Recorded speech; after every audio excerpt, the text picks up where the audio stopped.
Good day, everyone. Not sure if you're watching this live or whether you're catching us on a replay, but what I do want to say is thank you so much for joining with us on day 16 of the first Chom's Medi Helps a Foundation Black History Month. It's taken a while for this type of program to go live within, on social media, but with everyone else celebrating their culture as they should, why not us?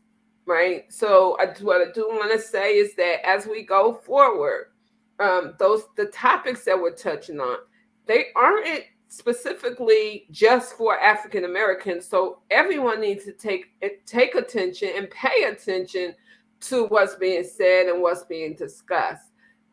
One thing I do want to thank everyone for is being with me and supporting and encouraging me and encouraging the foundation through everything that we've went through, especially in this past week. Someone thought it was okay to take some of our grace away from us. Only we're God's children, and that didn't happen. So I'm thankful. But on to bigger and better things. This is day 16. And with day 16, what we do have with day 16 is we're fortunate enough, very fortunate, and very blessed to have with us Miss Barbara Gaynor. Now, before I tell you a little bit about her, I want everyone that's paying attention to tonight's subject, which is all about the importance of your personal and family health. I want you to take special notice. About 2-3 years ago, we lost a huge part of our community. A huge part of our community was taken from us. And unfortunately, what occurred when they lost their lives is we didn't hear about the underlying conditions that are so often we can tie back to our genetic trace and back to the trace of our mom and our dad. Even when we are adopted, we could still trace that information back. And so the information was lost that, oh, you know what, well, they had COVID. They also had, because no one talked about those underlying conditions that we all should talk about, that a lot of times, once again, are tied to our families. So without further ado, what I'm going to go ahead and do is tell you who Miss Barbara Gaynor is and why we as the foundation thought that it was important to bring her on so that she could talk about her subject tonight. So Miss Barbara Gaynor is owner of Braddock Consulting and Advocacy. She has over 26 years of nursing experience in various areas of healthcare. She's used her nursing skills to become a legal nurse consultant and board certified patient advocate. I want to stop right there for a moment. If you're not sure of what a legal nurse consultant is or how a legal nurse consultant can help you, then you really need to be paying, once again, close attention to what Barbara is saying. And I'm sure she'll let you know when she begins her discussion what a legal nurse consultant is and how important it is for those of us in our community, all communities, but especially our communities, to know what a legal nurse consultant does. She's a board certified patient advocate. Woo woo! And she helps her clients navigate our complex healthcare system and their complex healthcare journey by educating and empowering them to make informed decisions. And when she does that, what she's also doing is she's also touching upon the third mission statement and tract of advocacy and Chom's Medi Helps Foundation, which is engaging. Because once a patient has informed decisions, they can actually, and informed choices, they can actually then become an engaged patient.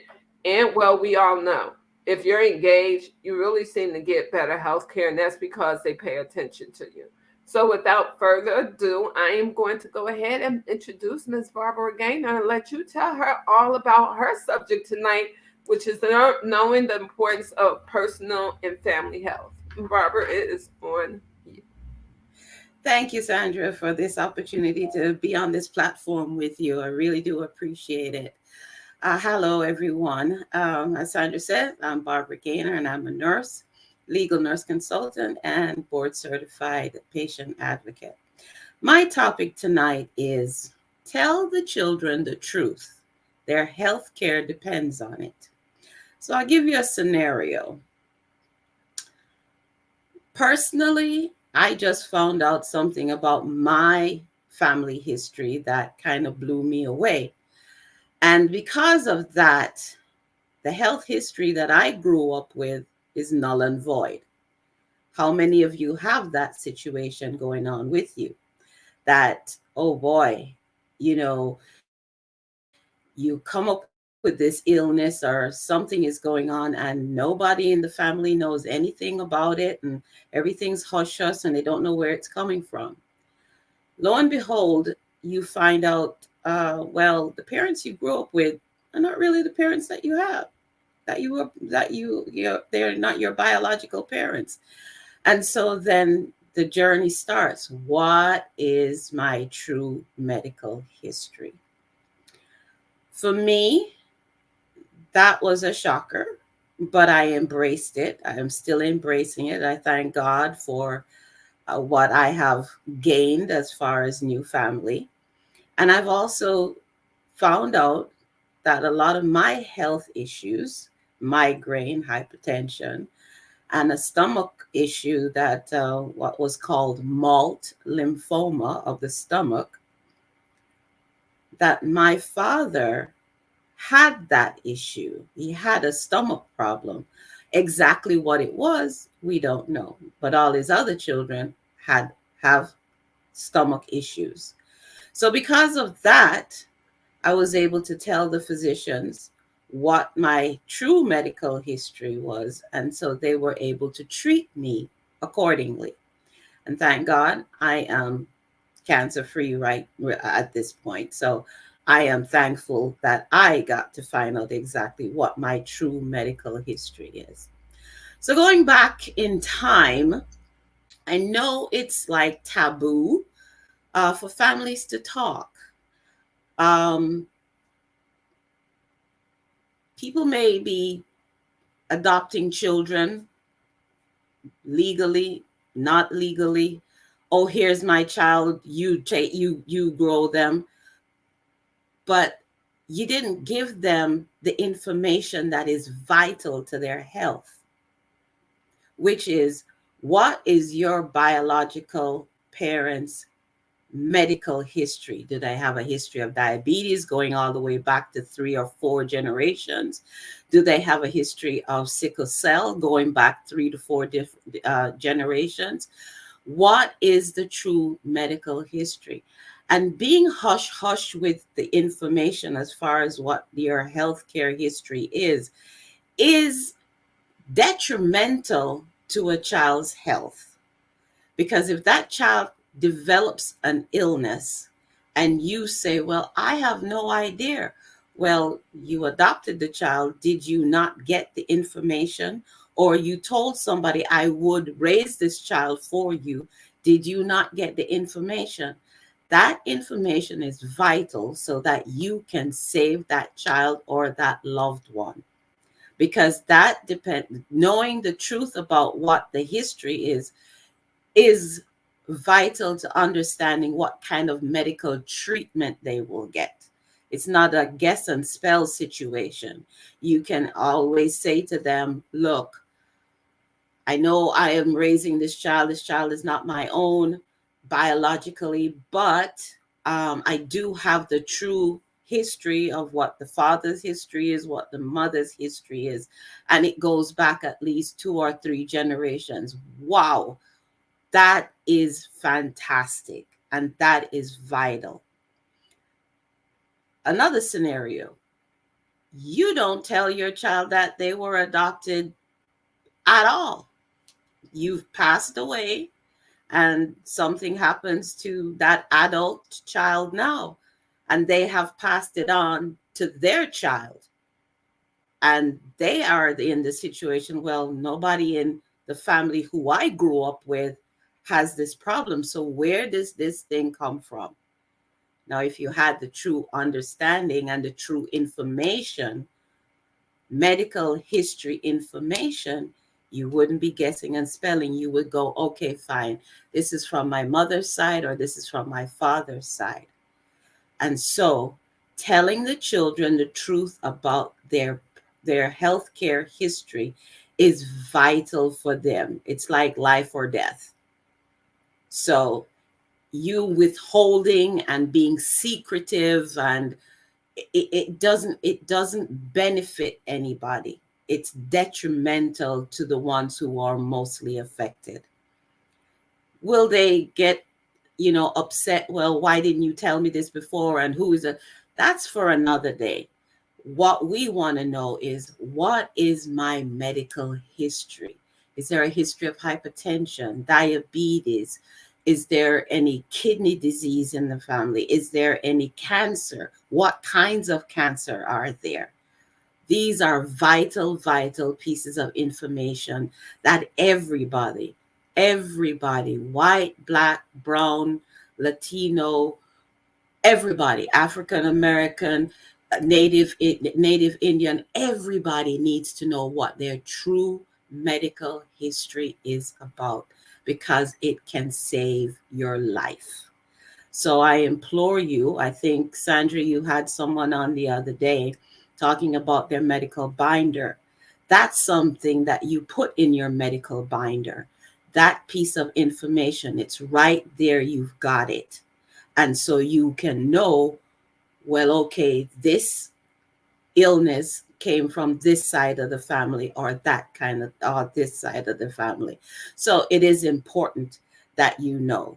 Don't wait for a situation to happen and then you go, oh, well, I should have said something, but that doesn't help anybody. It's not, it doesn't help. So the moment you agree to raise someone's child, if they're dying, get their medical history. If you adopted a child, get their medical history. If you are doing, a lot of single women right now are wanting to do in vitro by themselves. They, have this catalog of donors and all that. Get that medical history, because you're going to need it. You are going to need it, because if something happens to that child, you know where this issue came from. So how I found out with my situation is I did ancestry.com. Woohoo! Good piece of information. Now I know that I have brothers and sisters and all that good stuff. Thank the Lord. Because as I grew up as an only child. So having that is a blessing.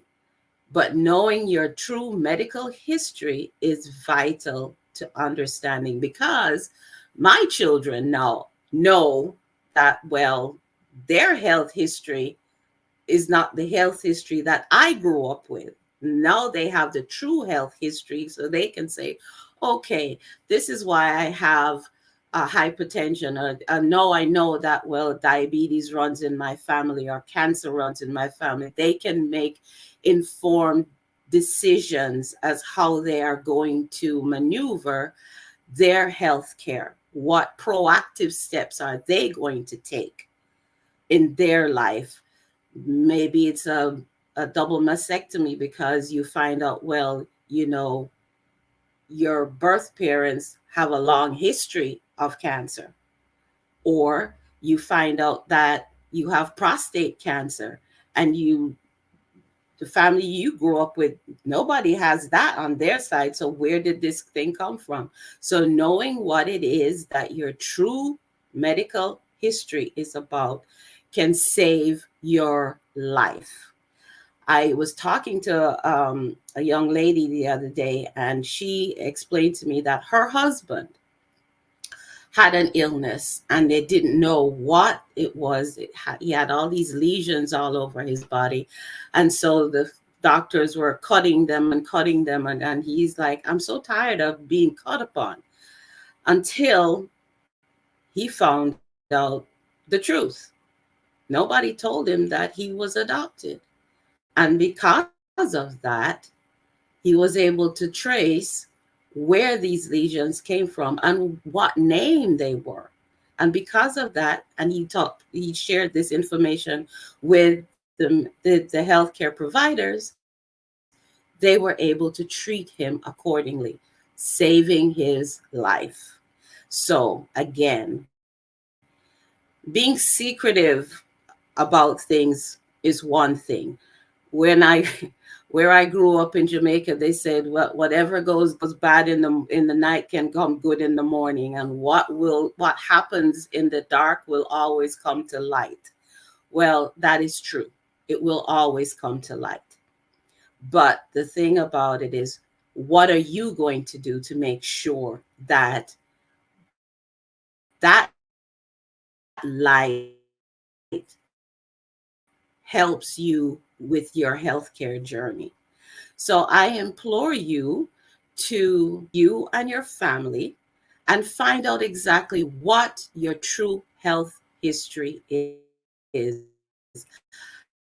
Have that conversation with grandma, grandpa, great grand. Dig up all the, with that, Miss Sandra, I would like to say, what else do you have? Well, I actually do have some feedback that I want to actually share with you. But before I share, so this is it. So Okay. in about Are you frozen? no, I can see you. I do see you. Well, let me continue. Okay. So, important for me to know these kind of things. It will save your life. So what if I don't really want to know, and it's going to cause a lot of discord in family? Would you prefer to have discord in your family, or prefer to know exactly the true health history that can save your life or a loved one's life? Family will always be there. You can always get over your feelings. It will hurt for 2 seconds, but look at the blessing that you have. You have new knowledge, new ways to empower yourself. Knowledge is empowerment. And as long as you have that knowledge of what's happening to you as far as your health care, it will save your life. It will make a total difference.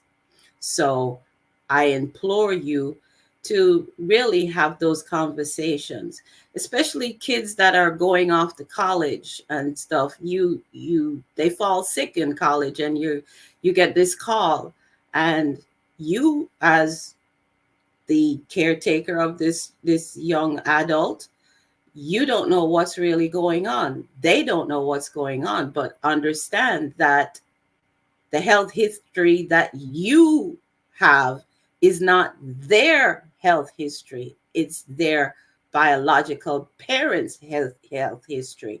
So, what are you going to do?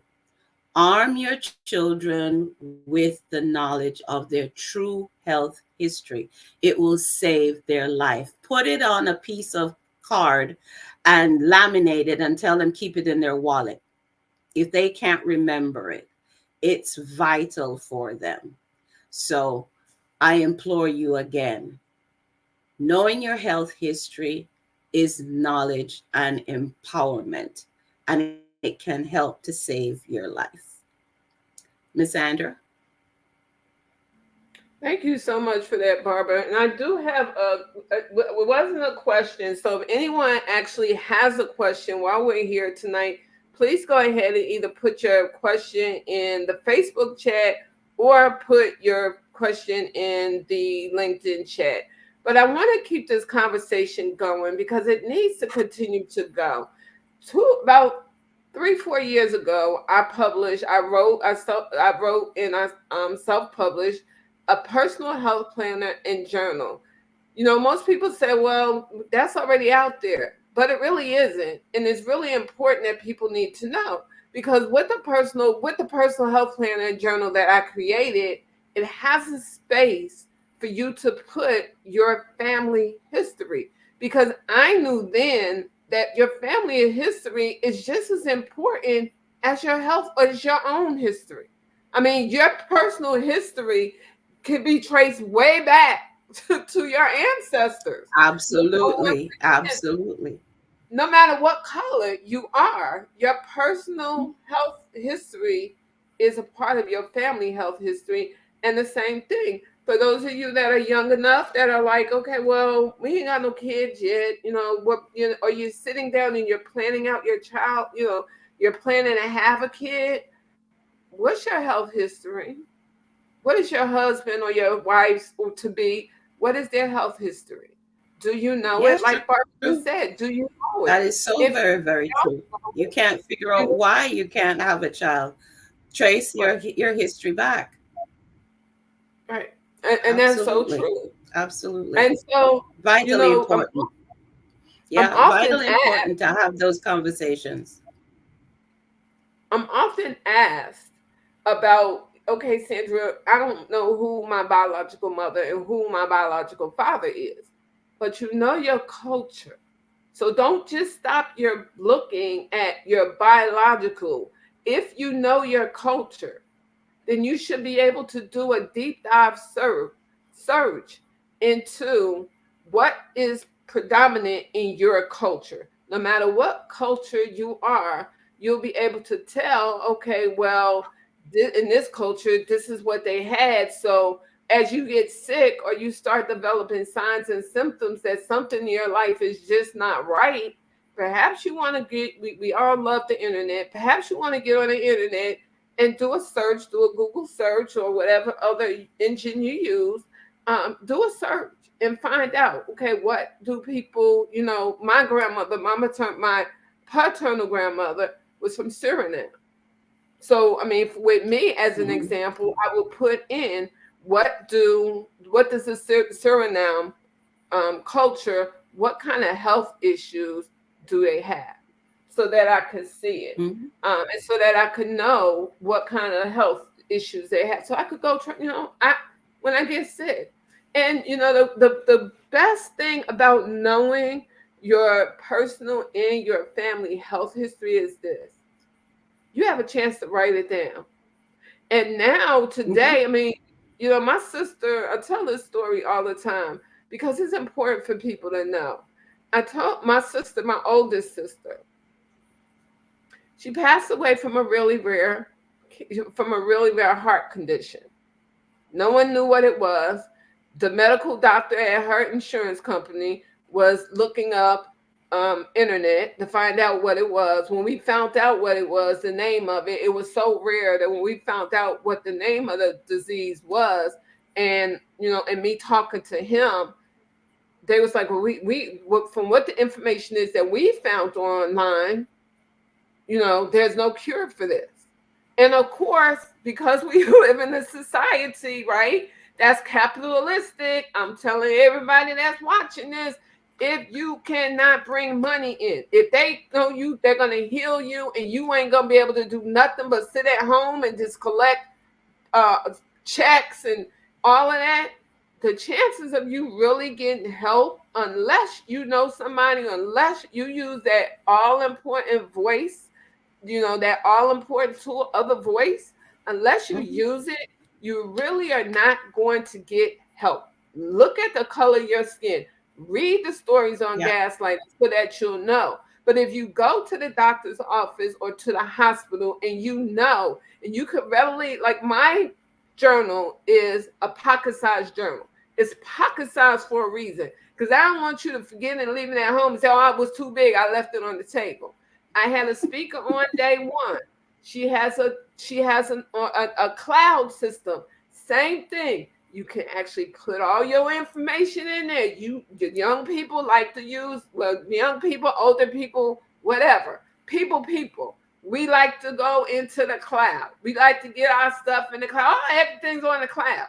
Well, prior to her introducing her tool, and she's an African American. So when we talk about resources and all, we want to make sure you know that these are people who have gifts that are in our community, and these gifts are put out there so that we can get the goal that charms many helps point all of us to have, especially those in the African American community, especially those in other vulnerable communities, including the disabled, where we think everybody should have the right to, which is the best health outcome. Okay. So here Mhm. she created a tool for you to use.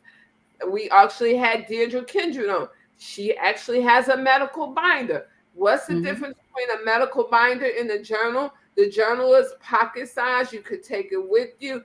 You can actually put the medical binder pages inside the journal. There's no excuse, guys. There really isn't no excuse. And we have to stop waiting for people to save us, because guess what? I don't care who you are, they're not coming to save us, which is why it's important for us to listen to what Barbara is saying. You have to. It's imperative that you find out what's your health history. You find out what your cultural health history. You find out Absolutely. what your biological parents' health history is. It's imperative for you to do all that. Yeah. Failure to do all of that. Yeah, it is. It is. It is. And even if you can't find out what your biological parents' history is, as Sandra said, what is your culture? I mean, in the African American culture, we know that diabetes runs rampant, and we also know that prostate cancer runs rampant. We know that kidney disease runs rampant.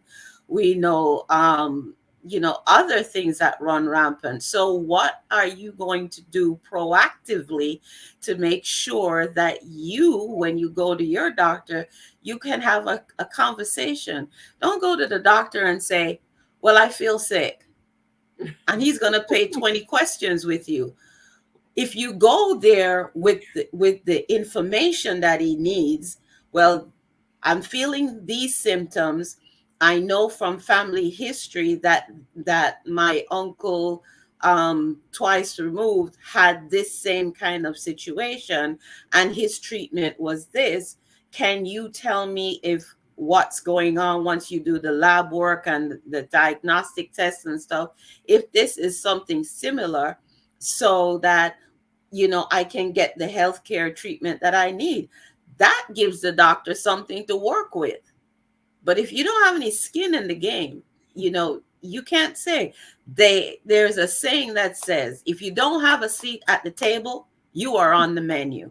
If That's you it. say You are that on the again, menu. look, So say if that we again are for the people always in the back. complaining and saying that we need better health care, open your mouth. Don't go there and say, you take your car to the mechanic. Well, it started sputtering and stuff, and I was down, I-75, and the next thing, the tire blew out. No, that's information for the mechanic. Then why don't you give the same information to your physician? Physicians do not have a crystal ball.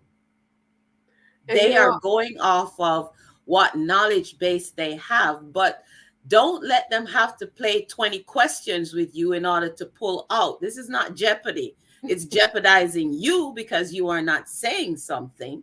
Okay. And the doctor is getting paid at the end of the day, regardless of what it is. And then you say, oh, well, I wasn't treated right. Well, did you open your mouth? Did you write down, okay, I started having a headache at 7 o'clock this morning, and then by 7:15 I started feeling chest pain, and all this kind of stuff. You have to be more proactive. And this is why advocates are, and doctors and nurses and everyone in healthcare are saying that you need to be proactive.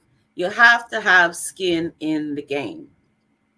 You cannot just say, and don't lie. For God's sake, don't lie. Because you lying to your physician delays your treatment plan. It does. especially those people, and I'm not casting any judgment, who smoke weed, who chew tobacco, who like to snort or whatever, because if God forbid something happens to you and you have to have surgery right away, and they say, do you know if they've had anything in the last hour or so? And you say no, then they go into the operating room and the anesthesiologist says, what's that white thing in his nose? Hello, you've just delayed your treatment. You've just delayed your treatment Yeah, because you now know, they have to recalibrate because that material or substance or whatever you want to call it has an adverse effect on the medication that they want to give you so that they can save your life. So don't complain, talk the truth. The truth will set you free. This is what we're talking about. Tell your children the truth. Have your children tell you the truth. Okay? My boys, when I was hearing some truths, I'm like, oh, but hey, they're adults. I can't do anything about it. But I was one of those mothers that was very, very vigilant. And so I knew what was what, but at least know what is going on. Know what's going on, because if you don't tell the physicians what's happening, then you are delaying your treatment. Now, are there some physicians out there that will go, oh, yeah, it's nothing, no big deal? Well, yes, it is a big deal. I'll give you a scenario. After I had to have radiation therapy to my stomach, and because of that, things that I ate, I couldn't have any of my regular medications, my hypertension medications, and all that sort of stuff. And so I went to my primary doctor, and he wrote, well, she says that she can't take anything by mouth, and so she will let us know when she wants to go. I never said that. This is another imperative thing. Always read your My Chart visit notes so you can dispute things. So I went to my cardiologist and I explained what's going on. And she said, oh, no problem. We can just put you on a patch. Same kind of medication, different name, but same medication. And instead of you ingesting it, you can put a patch on your arm and stuff, and it will deliver the same amount of medication that you would need if you were to take it orally. What a difference. What a difference. Don't let a physician, and I love doctors, trust me, I do, but they are human. They are human. And so some of them will get it right, some of them won't get it right. But that doesn't mean that we don't keep pursuing what we need to be able to be healthy. So get your papers in order, find out what your history is, find out what is going on medically going on with you, so that when symptoms arise, you can write it down, time, date, and take it from there, because certain things happen that require a timeline to know what's going on. COVID, who were you exposed to? You went somewhere and somebody was coughing somewhere, and you just happened to passing by and inhale that cough. And so now you have that bug in you. So where were you? Okay, fine. Then at least if they are doing a track as to see, okay, how many other people were exposed. There was a thing here in Cincinnati the other day that said, well, you might have been exposed to mumps. That's a thing of the past. But yeah, so you know definitely. what, Barbara? The mumps issue, I know this is off track, Yeah. but the mumps issue, just for everybody that's listening, I just read an article today. The mumps are on the rise. Where it's coming from, no one knows. But that's something that you need to know if you will actually be, if you're subjected to getting the mumps. They're doing a big study now to try to find out why it's reoccurring, because we, those of us in a certain age group, I'm not going to say which age group it is, those of us in a certain age group we thought, okay, well, we had the mumps when we were little. We got the MMR vaccine, See? so we'll never have it again. However, it's on the rise again. What does that tell us, and what should it tell you? That if it's on the rise again, then it's something genetically that's going on with mumps that years later, after we thought it was eradicated, just about, it's back on the market, and it's not so much on the market, but it's back in the news, and it's making headlines because more and more people are being now diagnosed with the mumps. So Exactly. And that is a part of your health history. right. So if you vaccinated or if you didn't vaccinate, whichever one is a part of your health history, you need to get that written down. You need to know, your child needs to know, your adult child needs to know, well, they never were vaccinated as a child, or they were vaccinated as a child. There's no judgment here. What we're trying to tell you is your health history is vitally important to saving your life. So please get together with your family on both sides, mother, father, all the way back.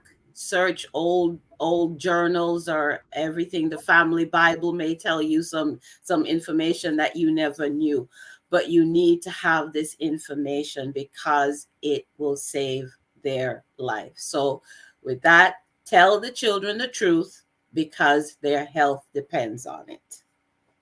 Now, before what I do want to do is I want to go over some of the comments that we actually did have, and I'm sitting here and I'm laughing as you're talking, and I'm laughing because you mentioned when you go to the doctor's office, have a card, and have the questions, because the most they're going to answer is 20 questions. I'm like, well, what doctor should he go to that can answer 20 questions? Because most of them, if you fooling around, they give you time to ask maybe 5, and then they're out the door, right? And you're like, out the Well, door. yeah, Right? yeah. I mean, I'm exaggerating the 20 questions, but the thought of it is, if they keep questioning you, well, so when did it start, and how did it, and where were you, and that's Right. give him more ammunition, give him more information that is vital to helping you. Right. So That's yeah. true. That is true. Sherry Reed writes, this is a huge issue. It is, Sherry, for all cultures, not just ours, but it's an even bigger issue in our community. And one of the reasons, I'll let Barbara fill us in or give her insight onto this, one of the reasons why it's such a huge issue in our community, in the African American community, but there's a couple of them. One, we don't talk. We have a voice, we use it, we don't use it for the right thing, which is saving our lives. Our lives, once we're gone, we're gone. We ain't coming back. You don't get no recycled life. Not yet, anyway. So I don't know what's going to happen in the future. I don't need to be really honest with you. I don't even want to come back. Once I'm gone, I'm gone. Don't be doing no AI and bringing Caesar back because she don't want to come back.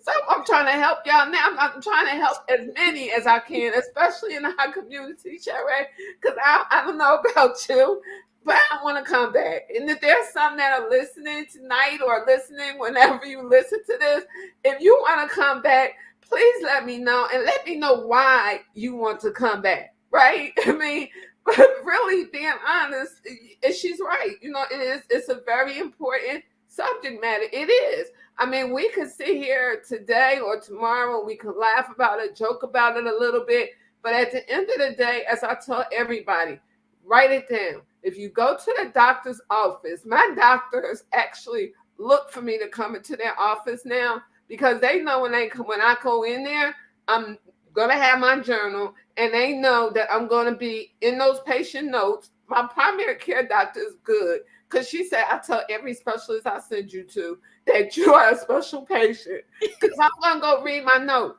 I'm not stopping at just the basic summary, brief description of what occurred.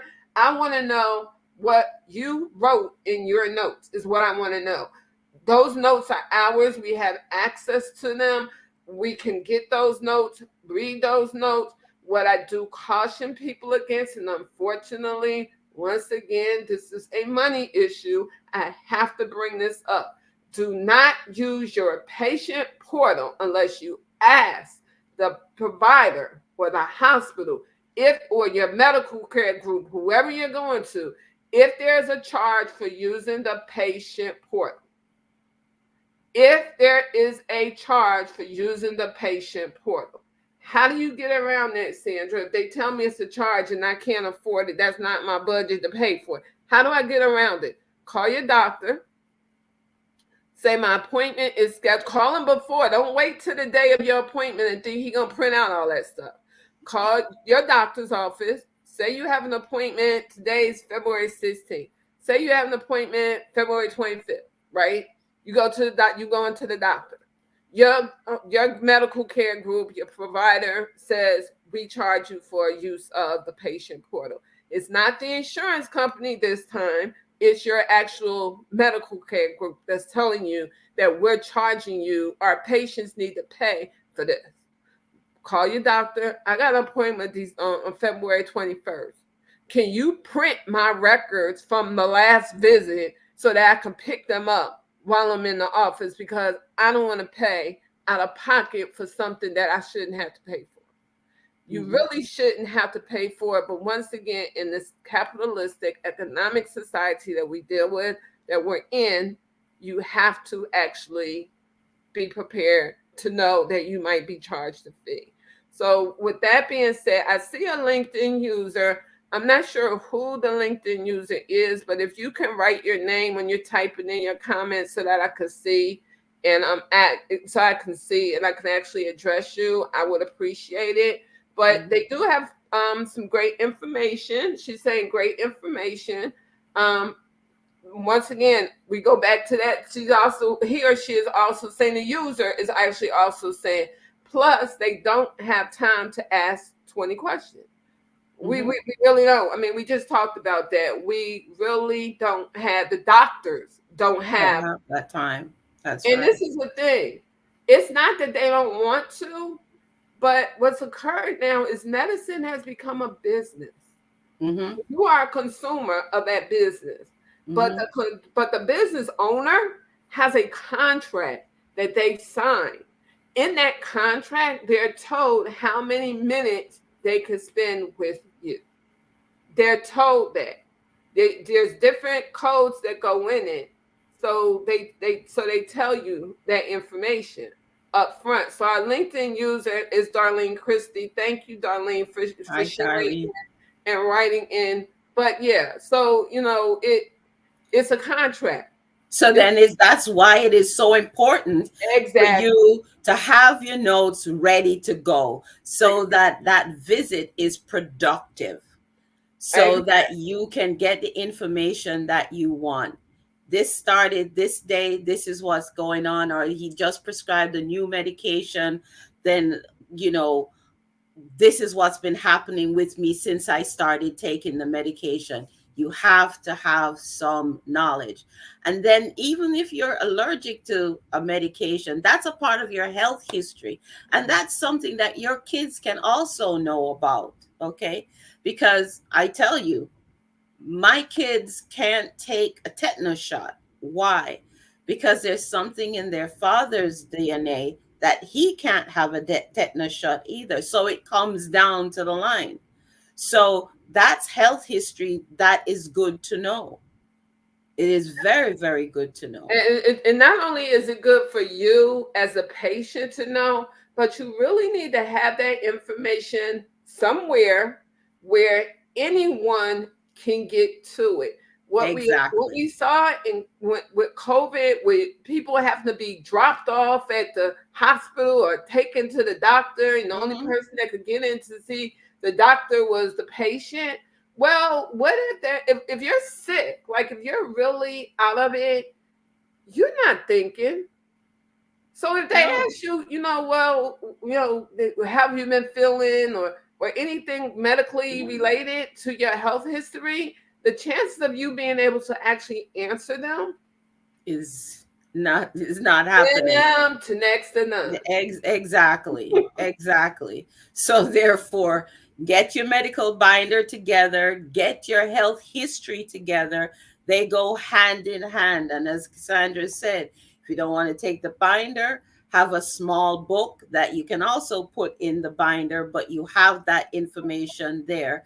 Use the cloud applicator that the other talker had, and use those tools. Those tools will help you organize your health information.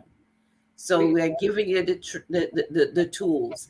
And please, males especially, I'm really talking to the males. Please do not feel as though no one is addressing you also. You are a part of this party. It's not only women, men are involved in this also. You have to be proactive in your health. So find out what your health history is so that your wife, your girlfriend, your friend, your children know what's going on with you so that they can better help you. Tell the truth so that you will have a better outcome for your health care.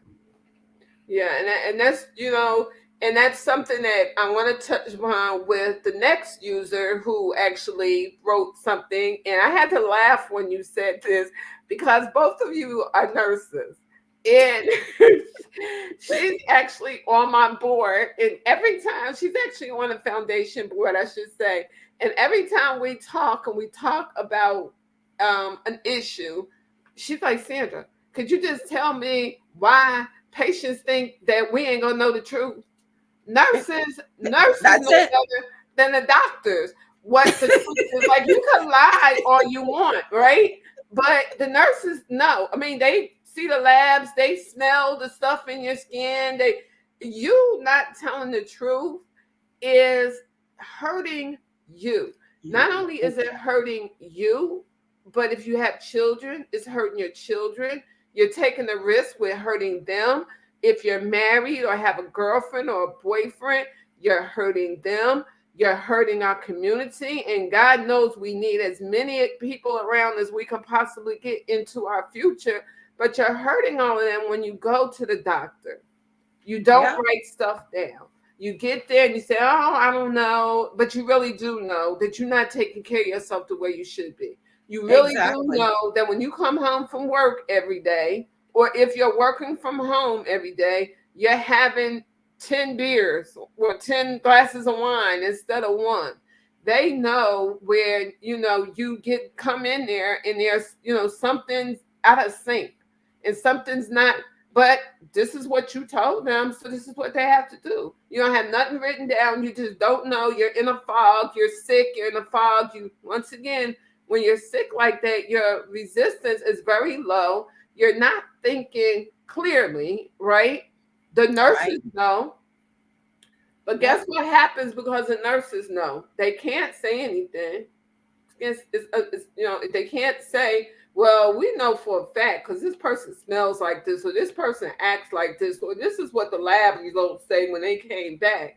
They can't say anything because you, as a patient, I say write it down, but you, as a patient, you signed a document when you went to the doctor's office. Consent to treat. Oh, right. Or at the hospital that said consent to treat, and you only wanted XYZ to know about your business. Not a smart move. If you tell him if you're lying, it's not a smart move. Because who can help you? That's it. Really, Yeah. nobody can help you. You're at a loss. So it's helpful for you to be as honest as you can when you go to the hospital, doctor, take, do what you must do.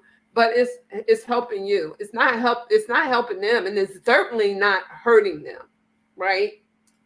It's your life. You only Exactly. get one. If you want, Exactly. if you want to live this one longer and not have to worry about AI bringing you back somebody else, you write it down. You do these things that we are literally charms. Is literally charms and charm supporters who have graciously given every day during this month of February. They've graciously given every day freely of their time to come to you and literally beg you, the patient community, the loved ones of the community, the caretakers, the external team. We're all coming to you to beg you to take better care of yourself. Yourself. We all Absolutely. are. We're giving you pointers, we're giving you tips, we're giving you tools.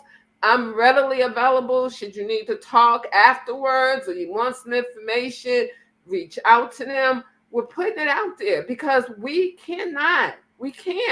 Those of us that are in the African American community or the brown community, we can't sit back Mm-hmm. and not say anything. We've done that so long. We've done that too long. And guess where this has gotten us? Absolutely nowhere. So if we got to stand up and keep continuing to fight that fight and say what we got to say to get the information out there, then that's exactly what we will be doing. Because we need Exactly. to actually each one, teach one, Um, reach one. Do not right. forget about the reach one part. I hear people all the time say each one, teach one. That's good. It gets us, closer to the finish line. But if each one teach one reaches one, guess what? We're gonna cross that finish line. And we're gonna stay across that Absolutely. finish line because it's a continuous pace of learning. So with that being said, I do want to actually say, and this is exactly what Carolyn said. She said, agreed, be honest.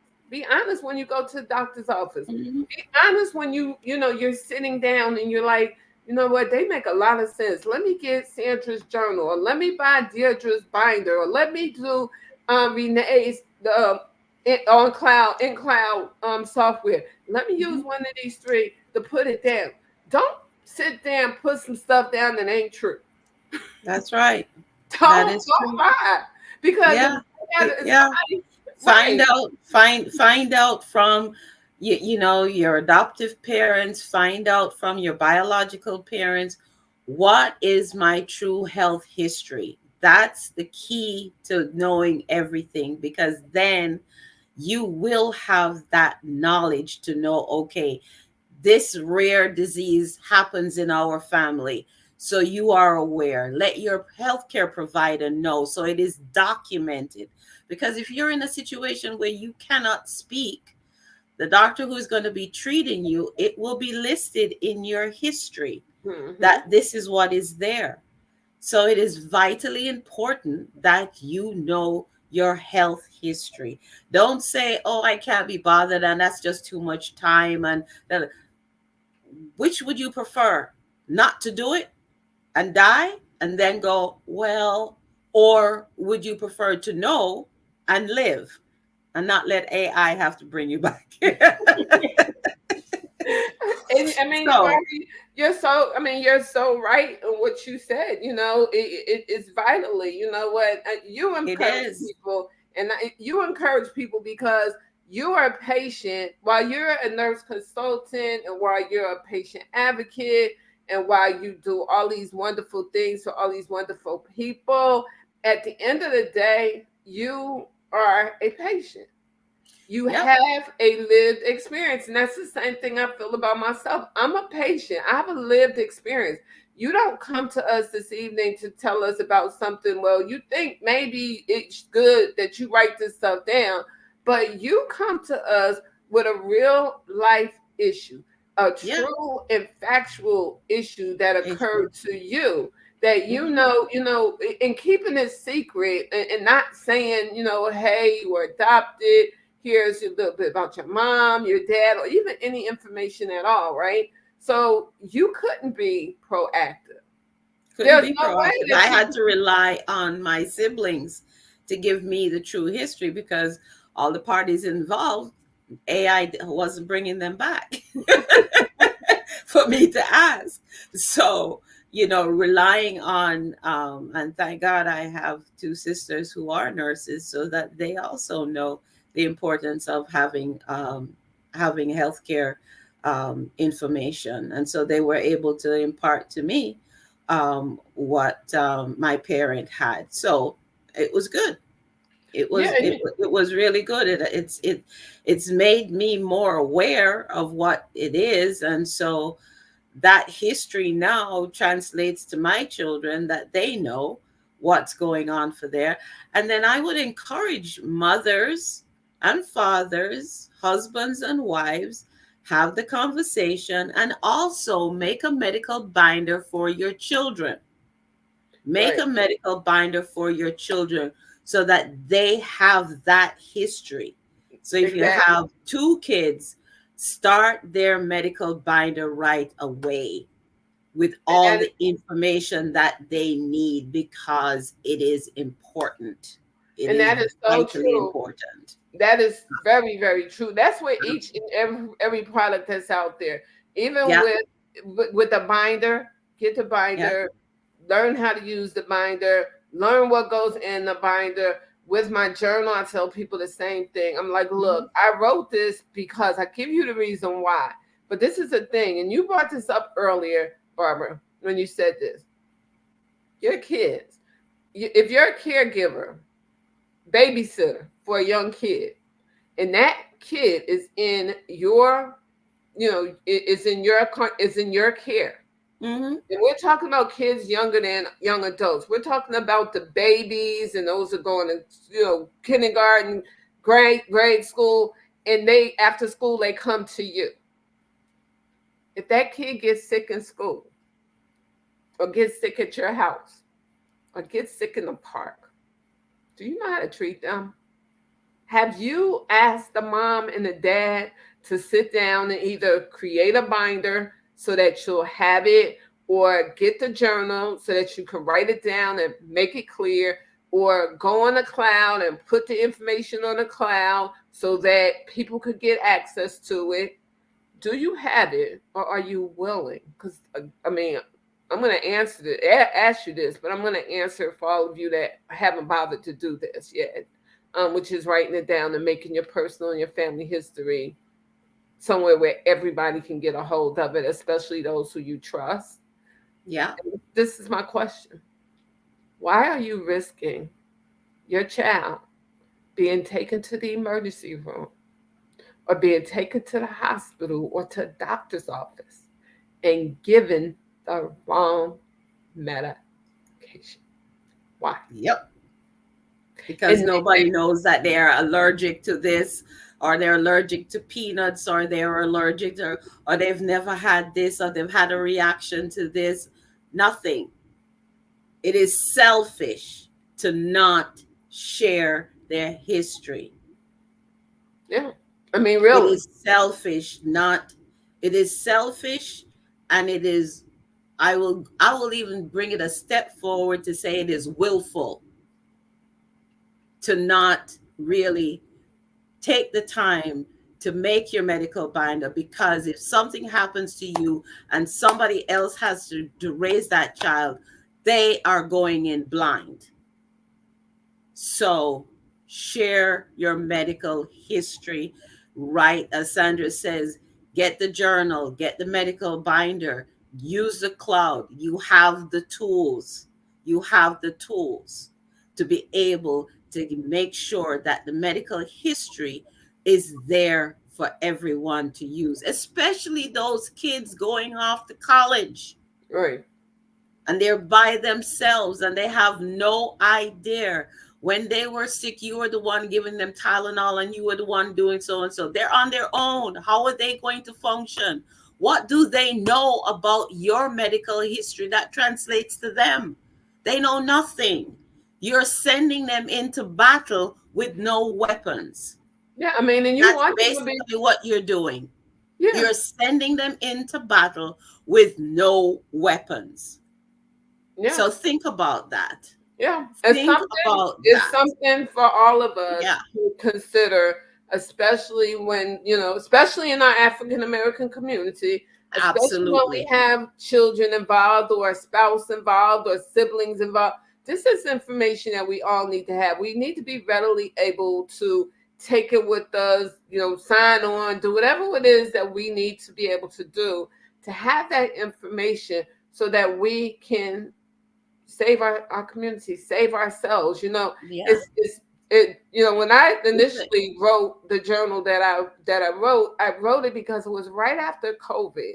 And I got so tired of turning the TV on and hearing people say that these people are dying of COVID, or some, having calls and people saying, "Girl, I didn't even know they had such and such and such." Oh, wait, what? And this is family members they were talking about that they didn't know they had this, that, or other. Why didn't you know that? I mean, and I Mhm. know, before we close out, I do know that it happens. I'm not going to say my age, but I will say this, and I'm sure I'm not the only one. When I was growing up, our holidays were spent at my nanny's house. We called my grandmother Nanny. My mother's mom, we called her Nanny. We called her Nanny. My cousins, my aunts, my uncles, everybody got together at Nanny's house for Thanksgiving and for Christmas, right? The kids sat in the kids' room and adults sat in the adults' room. They didn't have anything, no way of transcribing things, writing things down. They were having these sidebar conversations with adults. So now, fast forward to the point in my life where I'm at now. I was 2 years ago, I was diagnosed with chronic kidney disease. I didn't know until my mom was maybe about 2 months from passing that she had chronic kidney disease. And I said, "Oh, I get it." That's why when I told her, she told me, well, I wouldn't worry about it. Perhaps that's why. But it made me think, perhaps that's what they were doing, then was they was having these conversations about who had what and what had who. And we as children at that time, because they was like, if you come in this room, you didn't go, and we knew not to go in that room where the adults were, right? We knew our place, right? But they were having these conversations, and they were having these conversations about things that are now coming back to bite us. I mean, cancer. Nobody talked about cancer. But at the time, cancer was, thank you, Darlene, for coming. She says she's got to run. Thank you so much. We appreciate you. Yeah, but, they'll get off my soapbox, but I had to, this is why the journal was written. This is why it was written in the way in which it was written. This is a big reason why Deirdre did her medical binder, because she, as a nurse, actually saw it too. People are Mhm. coming in unprepared, Yeah. unprepared. And when things happen, they want to blame the doctor. But actually, me, if I didn't take ownership of the fact that I need to be proactively monitoring my health, that be on me. You, as a parent, grandparent, aunt, uncle, whatever, older brother, sister, whatever, if you don't take the time to write it down, and I'm not talking about, don't go get some yellow stickies and take them and write on them, and you get to the doctor's office and you got to go try to figure out what you wrote down. That's the wrong time for it. It ain't going to happen. It's not going to happen. Take some time to write it down. You write it once and you get it updated. I mean, how much more updating will you have to do? And I know before Darlene left, and so we'll close out with this. Before Darlene stepped away, and I'm not sure if she's still on with us or not, she's actually also saying something that we all need to remember every time we go to the doctor's office. Take notes. Notes. Take Hmm. notes. Do not just take a note one day and then, or one visit, and then don't take no more notes. Or take All notes and be right. like, well, I ain't gonna look at, I got these notes from the last time I came in here. No. Take notes, take them every time you go into the doctor's office. Go home, get on And that the other portal. thing is, don't go alone. Don't Exactly. go alone to the doctor, because what Exactly. you hear is something totally different. The CDC says it's better to have two people go to the doctors, because somebody will hear something, and while the doctor is giving you bad news, you frozen in time. but Right. somebody else Exactly. heard something else, Exactly. So yeah, it is imperative.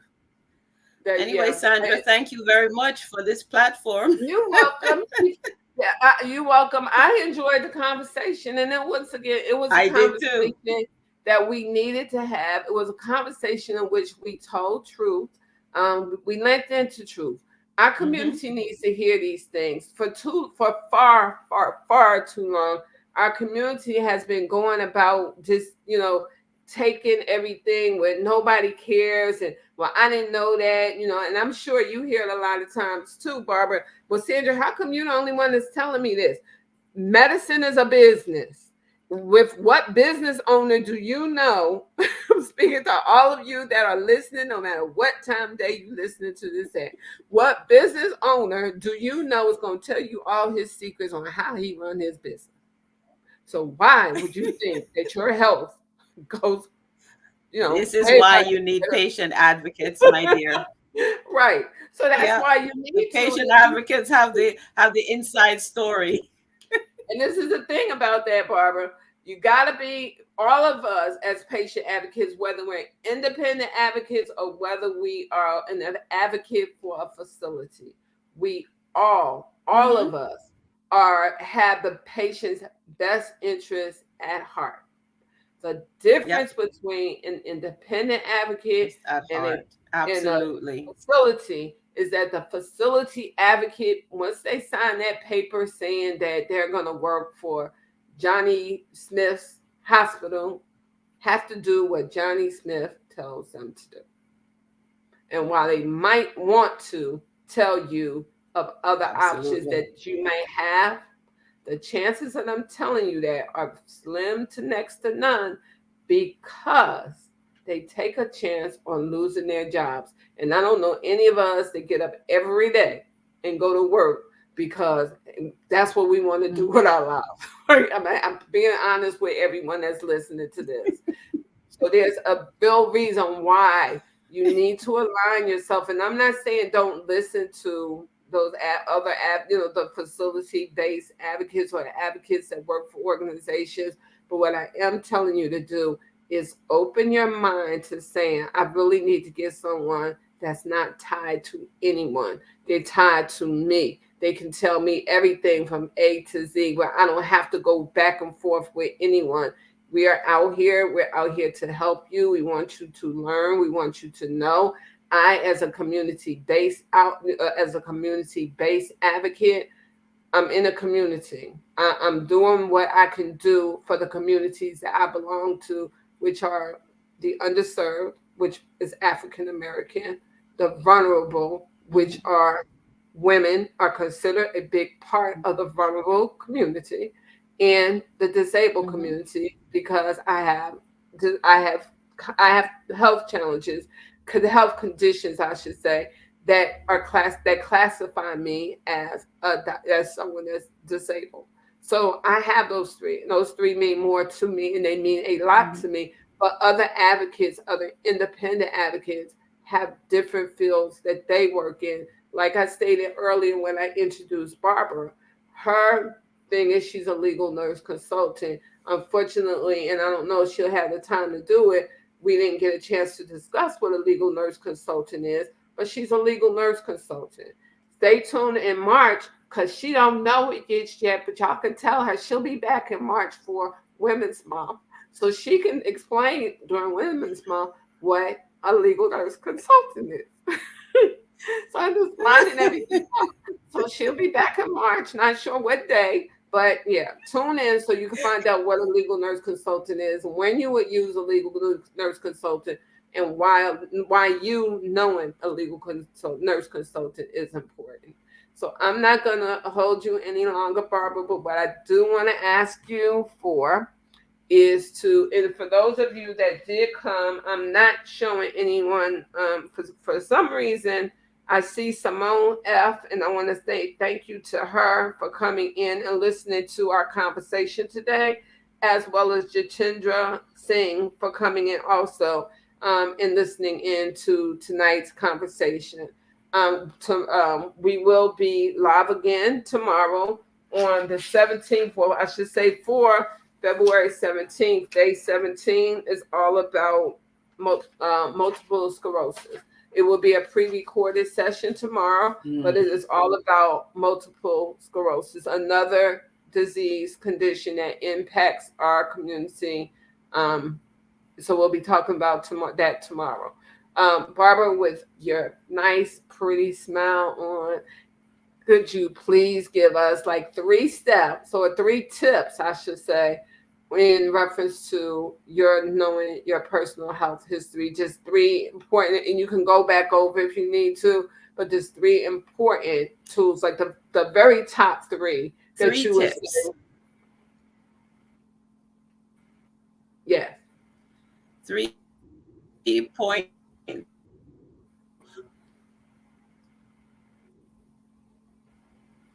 question your family. Have that conversation with your family. 2, write it down and share it so that you have that information. Know if you're going to adopt a child or if you're going to be raising somebody's child, what their history is, because that child who grows up with you, they're assuming that their health history is tied to you when it is not. So make sure that you get the true health history through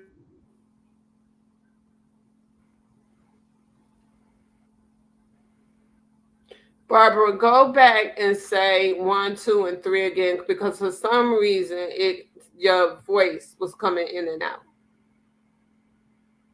okay.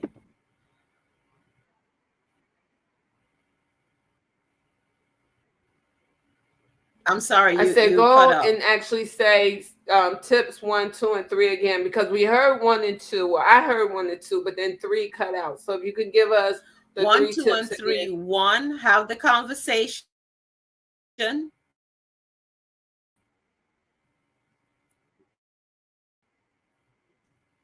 Yeah. First one, have the conversation. Find out exactly what the true health history is, so that your children will know what's going on. Don't be secretive about what your health history is because it's detrimental to them. Did you get it? Yes, I got 1. What did you say was You're on 2? mute. You No, got I'm off one. mute. Yeah, I got 1. What did you 2 say was is 2? write it down. Write it down.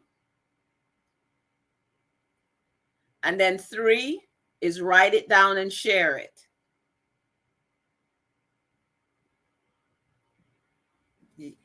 Thank you so much for Did you that. get And it? once again, as you're viewing this, whether you're viewing this tonight or you're viewing this at a later date, other than Friday, February 16th, if you would like the link to tonight's show, please reach out to me. Send me a DM. You can contact me through Facebook. You can contact me through LinkedIn. You can also contact me through Instagram. You can send me an email to our website, which is www.medihelps.com, and that's MEDIHELPZ.com. And let me know what you want. If you're trying to reach Barbara at, for a later conversation, or maybe you want her to come in and speak to your organization, please reach out. This is all about us helping to uplift our community, collaborating together so that our community is uplifted. Barbara, what is your email address, or how do they get in contact with you should they need to get in contact with you?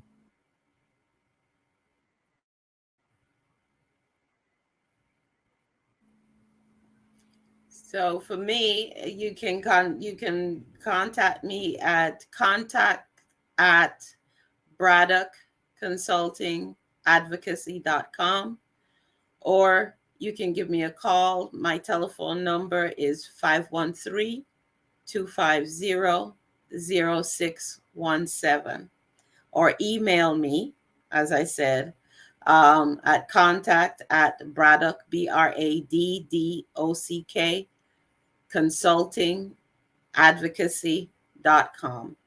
And my webpage is www.braddockconsultingadvocacy.com.